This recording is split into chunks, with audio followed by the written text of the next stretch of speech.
Le Jarl condamné pour escroquerie, c'est ce que nous raconte Cyril Diabaté dans un podcast de MMA avec Daniel Warin. Alors, Cyril Diabaté, si vous ne le connaissez pas, c'est un champion de Muay Thai. Il a été 4 fois champion du monde, je crois, et c'est un champion aussi de. Enfin, il a fait du MMA, quoi, donc il est vraiment très connu dans le milieu des arts martiaux, quoi. Et Daniel Warin, c'est aussi quelqu'un de très connu dans le milieu des arts martiaux. Alors lui, c'est plus parce qu'il a été coach de MMA, et ça a été notamment le coach de quelqu'un que vous connaissez sûrement, quoi. C'est Benoît Saint-Denis, quoi. Et il a été aussi coach, je crois, de Anderson Silva, si je me souviens bien. Enfin voilà, ça a été un grand coach de MMA. Et donc ils ont un podcast comme ça où ils parlent de tout ça, et à un moment donné, ils parlent d'escroquerie et ils vont parler du Jarl, parce que le Jarl, comme je vous l'avais dit dans la capsule, si vous n'avez pas encore vu cette capsule, vous pouvez aller voir sur Delavier qui parle du Jarl. Et bien le Jarl, il a dirigé des salles de fitness et de MMA qui s'appelaient les Fightness. Et Delavier nous en avait parlé. Donc Delavier dit: moi, il m'a escroqué, le Jarl, il me doit des dizaines de milliers d'euros. Il a été condamné parce qu'il ne m'a pas rendu mes droits d'auteur. Et il dit: il y a d'autres gens qui se sont fait avoir par le Jarl parce que le Jarl, en fait, aurait fait une sorte de système de série, en fait, de franchise de salles de MMA Fitness, les Fightness. Il aurait pris des dizaines de milliers d'euros aux gens et il n'aurait pas fourni les services qu'il aurait dû fournir. Et vous avez juste Delavier qui dit ça, donc c'est pas très très vérifiable cette chose-là. Sauf qu'il y a un podcast du coup qu'on m'a envoyé où Daniel Warin et Cyril Diabaté en parlent de tout ça parce que c'est des gens qui sont très implantés dans le milieu du MMA et du coup ils en savent plus que vous et moi. Alors on va regarder tout ça, c'est sur LFE, le podcast de MMA LFE. Delorme, Delorme, moi, je crois. fitness. Comment il s'appelle Delorme. Van passe- le Jarl. Tu vois qui c'est le Filmé par plein de grands Donc noms, là, il parle des grands escrocs, combattants, quoi. des grands coachs et tout qui échangent avec eux sur le ton de la rigolade. Donc les gens lambda, ils peuvent que un faire peu comme confiance. le Jarl. Tu vois qui c'est le Jarl. Le Jarl, parfaitement. Il passe à la télé. Jovan. Il passe... Ouais. Ah, il avait pareil. une salle, Il y a plein ça de s'appelait, condamnations. fitness. Comment il s'appelle Delorme. Delorme. Delorme, moi, je crois. Donc là, il parle du Jarl, donc Jovan Delourme, parce qu'ils étaient en train de parler d'escroc, et le mec, Cyril Diabaté, là, à gauche, dit un peu comme le Jarl, quoi. C'est-à-dire que quand il parle escroc, le gars se dit, ouais, c'est comme le Jarl, quoi. Ça s'appelait pas Fight Fitness ou C'est ça, Fight Fitness. Fitness. Pareil, plein de Fightness, condamnations. Fightness. Alors lui, Il a mais écrit au un moins livre lui, sur on le a sa Valet tête, Tudo. on a son nom. Ouais. Il y a des Sur le condamnations. nom, il passe à la télé. lui. Il passe à la télé, mais si vous voulez, on peut fournir les D'ailleurs, condamnations. j'avais à l'époque peut- de la Si vous voulez, on peut fournir les condamnations, c'est-à-dire que tout le monde sait qu'il est condamné, voilà. notre combat pour la légalisation du Oui. MMA, il avait fait partie du collectif que j'avais créé pour l'Alliance française du MMA. Il avait fait partie de ce Du collectif-là. collectif, ouais. Et pareil, il m'avait embobiné, j'étais tombé dans le panneau. C'est fou quand même. C'est-à-dire que le gars va embobiner à chaque fois, quoi. À chaque fois, il va embobiner. Il peut pas s'empêcher, quoi. Même s'il a devant lui un type qui est champion de MMA, champion de Muay Thai, enfin, je sais pas, c'est le genre de personne où des fois tu te dis, bon, j'ai peut-être évité de me friter avec ce gars-là, de m'embrouiller avec ce gars-là. Le type se dit, vas-y, j'ai la tenter, là, je vais embobiner Cyril Diabaté, quoi. Le gars se dit que c'est une bonne idée. Enfin, vous imaginez le délire, quoi. Et c'est ce mec, le Jarl, qui est invité sur tous les plateaux télé d'extrême droite, sur toutes les chaînes d'extrême droite. Tout le monde lui tend comme ça le micro en disant, bah oui, parlez-nous. Alors que dans son milieu, tout le monde dit que c'est un escroc. En croyant que voilà, Ouais. c'était un mec. Et tu as vu, en fait, ça marche au culot. Bien sûr. C'est des gens qui ont un culot, mais hallucinant. Hallucinant. Et lui qui a été condamné pour escroquerie. Bien sûr. Il y a pas mal de gens du milieu là aussi Ouais. qui sont tombés dans le panneau, mais eux qui ont lâché des 30, 40, 50 000 euros pour monter justement sa salle qui Ouais. reposait sur du vent. Enfin, ils vendaient C'était quoi? C'était une franchise, ouais. Une franchise. 30, 40, 50 000 euros. Hein. Donc vous imaginez, hein, parce que déjà, Delavier, quand il fait le compte, au bout du bout, je crois que ça avoisine les 100 000 euros, quoi. Et là, c'est à des gars à qui il a pris 30, 40, 50 000 euros. C'est-à-dire, le mec, c'est un escroc de zinzin, quoi. Franchise. Ah oui, voilà, il y avait plusieurs franchises. Un système de je me franchise, ouais. rappelle. Et tu as eu au moins une quinzaine de personnes. Lui, c'est Daniel Voirin, du coup, c'est le coach enfin, l'ancien coach de Benoît Saint-Denis.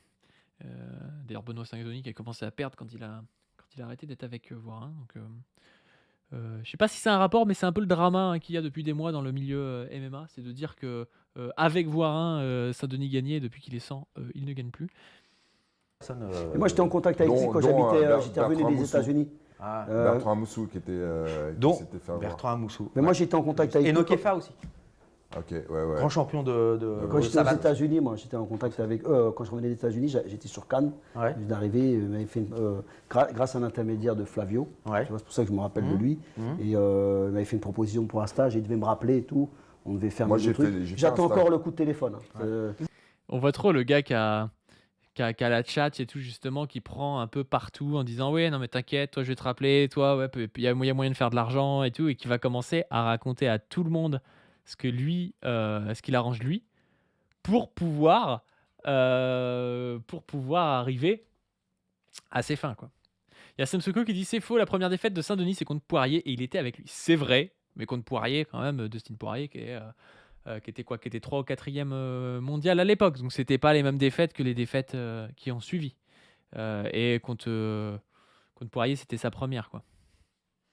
Ça fait ça. Non, ça j'ai fait fait 7 un ans. stage. Mais peut-être ça va arriver, je pense. J'ai fait un stage chez lui, je crois, il y a une quinzaine d'années.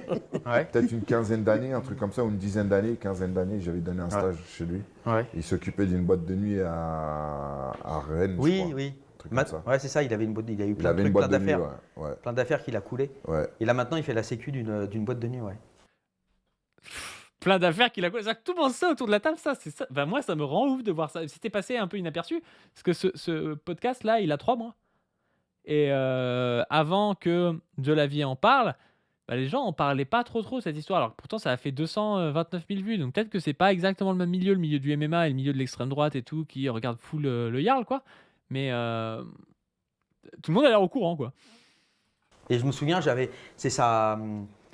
À ce moment-là, il bosse toujours avec sa femme. Et sa femme, elle pratiquait un peu. J'avais fait un papier, c'était sur Fight Sport, sur le MMA féminin. Et, Il y avait sa fille aussi qu'il avait sa mis fille dedans. aussi. Ouais, Et il a écrit un bouquin avec Delavilliers. Et Qu'il a eu aussi. Qu'il avait sa mis fille dedans. aussi. Ouais, Et il a écrit un bouquin avec Delavilliers. Et De Villiers. Qu'il a escroqué. De Villiers, il a écrit un bouquin avec De Villiers. Ah, c'est n'importe quoi. Le mec a écrit un bouquin avec Delavier, il pense qu'il a écrit un bouquin avec De Villiers, l'enfer. Le Jarl fit De Villiers. Ok. de Lavier, tu vas y arriver. Delavilliers, ouais. Escroqué. Ah oui. Ah, il a oui. escroqué. Ah, il lui doit au moins 50 000, je crois, un truc comme ça. Ah ouais, putain, c'est chaud là. Non, C'est un c'est bouquin chaud. sur le MMA. Ouais. Ouais, c'est ça. Et donc sa femme m'avait. La muscu ou le MMA? Non, c'était MMA. Non, c'est Delavilliers. Ouais, c'est ça, c'est Delavilliers. Non, mais c'est n'importe quoi. C'était Non, MMA. non, c'est le MMA, mais la préparation, je crois. Non, ou le. Ça serait pas si déconnant si c'était De Villiers. Bah oui, ce serait pas si déconnant. Hein. Je sais plus, le technique, un bouquin de technique. Oui, c'était sur le MMA. ouais. Parce que Delavier, c'est quand même une référence française de la muscu et du fitness. Oui, bien sûr. Bah, attends, même au-delà de ça, c'est Non, un c'est grand. mondial. mondial. Oui, mais International. non, mais c'est un grand dessinateur. Ouais, c'est un ouais, dessinateur non, de non. fou. C'est une pointure. C'est une pointure. Ouais, c'est un artiste, un vrai artiste. Ouais. Et, voilà. Et donc sa femme avait écrit un courrier parce que j'avais fait un article donc sur les MMA féminins et j'avais fait tu vois de l'ironie et tout. Elle l'avait pris au premier degré et du coup elle La femme, là, il parle de la femme du Jarl, hein, si vous n'avez pas suivi. m'avait dit ouais viens je t'invite, on va tourner et tout, tu vas voir. Si Ah vous ouais, avez des carrément, t'as gonzesses. provoqué quoi. Ah ouais. Et, en plus, et tu la vois tourner, on laisse tomber. Bon, bref.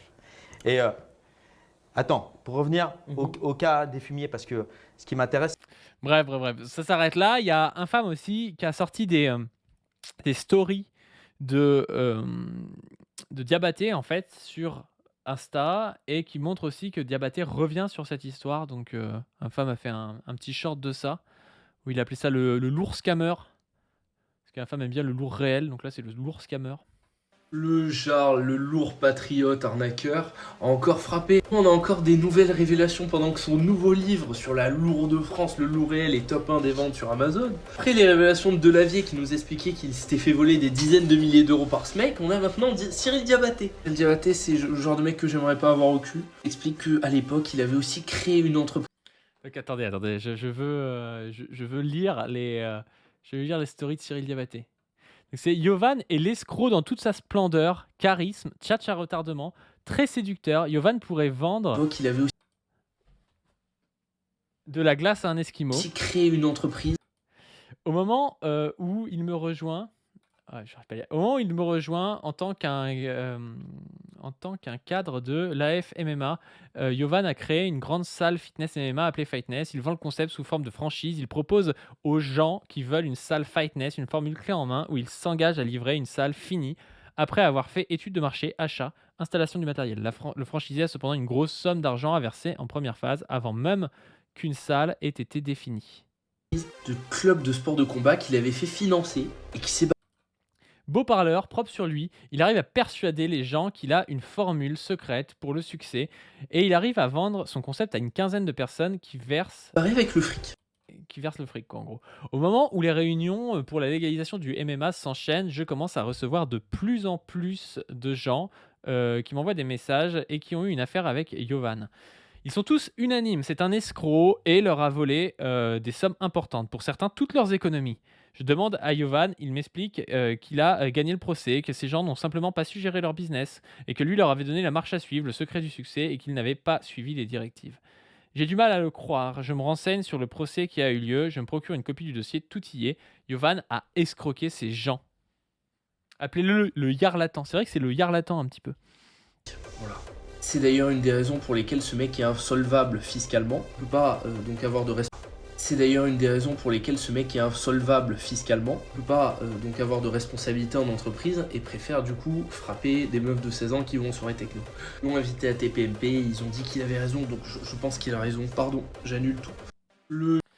Donc voilà, si vous voulez en savoir plus sur le Jarl, il n'y a pas que Delavier, il n'y a pas que le Télégramme qui parle de ces histoires d'escroquerie, mais il y a aussi Cyril Diabaté, Daniel Voirin, et en fait, dans le monde du MMA, ça a l'air d'être connu qu'il vaut mieux pas avoir affaire avec ce gars-là et qu'il peut vous prendre de l'argent.